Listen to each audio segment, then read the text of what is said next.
Potensi ketersediaan, komoditi strategis pangan, dan hortikultura Kabupaten Solok tahun 2023. Kabupaten Solok memiliki luas lahan pertanian 333.164,54 hektar, di antara lain yaitu lahan sawah seluas 20.561,49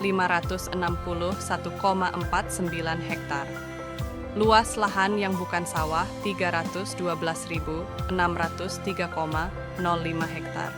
Dan luas lahan yang bukan pertanian seperti jalan, pemukiman, perkantoran, sungai, dan lain-lain yaitu 40.635,46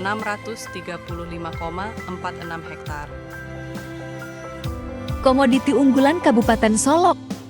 Beras. Luas lahan sawah Kabupaten Solok 20.561 hektare. Luas tanam 1 tahun 58.517 dengan profitas 5,61 menghasilkan 262.446,08 ton tahun. Kebutuhan Kabupaten Solok dengan jumlah penduduk 393.890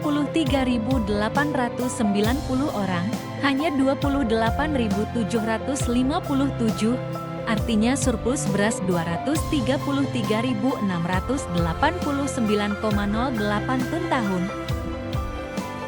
Bawang merah. Luas lahan bawang merah Kabupaten Solok 12.000 hektar tahun dengan profitas 15,61 menghasilkan 188.549,35 ton tahun. Kebutuhan Kabupaten Solok dengan jumlah penduduk 393.890 orang, hanya 11.769,492. Artinya surplus bawang merah 187.452,9 ton tahun. Potensi pengembangan bawang merah Kabupaten Solok 17.000 hektar.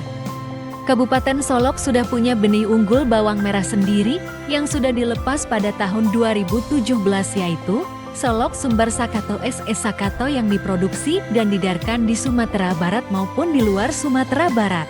Benih berlabel ini diproduksi oleh Keltan Penangkar di bawah pengawasan BPSB dan Dinas Pertanian Kabupaten Solok. Cabai merah. Luas lahan cabai merah Kabupaten Solok 2.413 hektar tahun dengan profita 10,77 menghasilkan 25.997 ton tahun.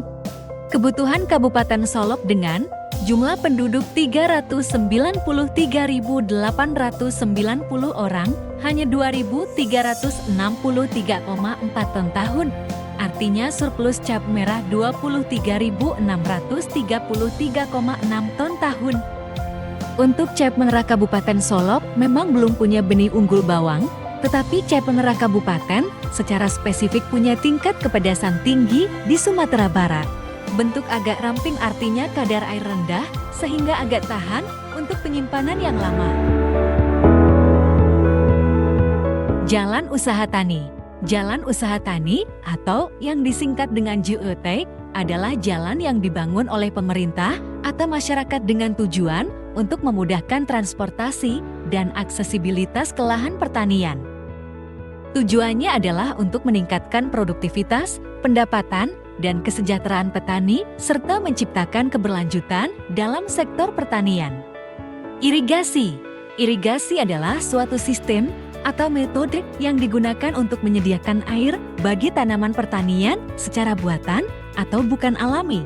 Tujuan utama dari irigasi adalah untuk memasok air secara terkontrol ke lahan pertanian agar tanaman dapat tumbuh dan berkembang dengan baik, terlepas dari ketersediaan air alami yang mungkin tidak mencukupi. Di dalam dunia peternakan adanya teknologi yang selalu diterapkan dalam pelayanan kepada masyarakat petani ternak sebagai berikut. Inseminasi buatan.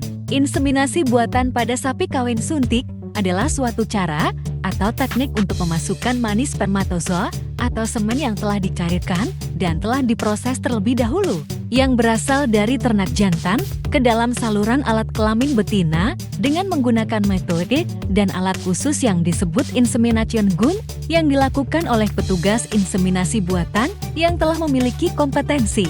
Tujuan dilakukan inseminasi buatan adalah untuk memperbaiki mutu genetika ternak, bahkan tidak mengharuskan pejantan unggul dibawa ke tempat yang dibutuhkan, sehingga dapat mengurangi biaya. Transfer embrio. Transfer embrio merupakan teknologi reproduksi yang dipakai dalam program pemuliabiakan ternak dengan memanfaatkan bibit induk betina unggul dan juga jantan unggul secara maksimal untuk peningkatan produktivitas jumlah dan kualitas ternak. Dan juga merupakan salah satu metode bioteknologi reproduksi tingkat sel yang sudah terbukti dapat dipakai untuk mempersingkat waktu pencapaian perbaikan tingkat mutu genetik diharapkan adalah transfer embrio TE. Keuntungan penggunaan metode transfer embrio adalah dapat ditingkatkannya kapasitas reproduksi dari sapi betina dan dapat memperpendek interval generasi antara tahapan seleksi dengan dapat dihasilkannya progen donor dalam persentase yang tinggi. Vaksinasi hewan. Vaksinasi membantu sistem imun tubuh untuk dapat memerangi serangan penyakit infeksius yang disebabkan oleh mikroorganisme. Vaksin mengandung antigen yang terlihat seperti organisme penyebab penyakit pada sistem kekebalan tubuh, tetapi tidak menyebabkan penyakit. Berikut syarat hewan yang boleh untuk divaksin. Sehat, nafsu makan baik, tidak demam, umur sesuai dengan syarat vaksin, tidak batuk, pilek, bersin, tidak muntah, diare, tidak cacingan. Jenis vaksin yang telah dilaksanakan oleh Dinas Pertanian di bidang peternakan dan kesehatan hewan pada tahun 2023 yaitu 1. Penyakit mulut dan kuku atau yang disingkat dengan PMK sebanyak 17.770 ekor. 2. Lumpy skin disease atau yang disingkat LSD sebanyak 2.500 ekor. 3. Rabies sebanyak 3.000 ekor.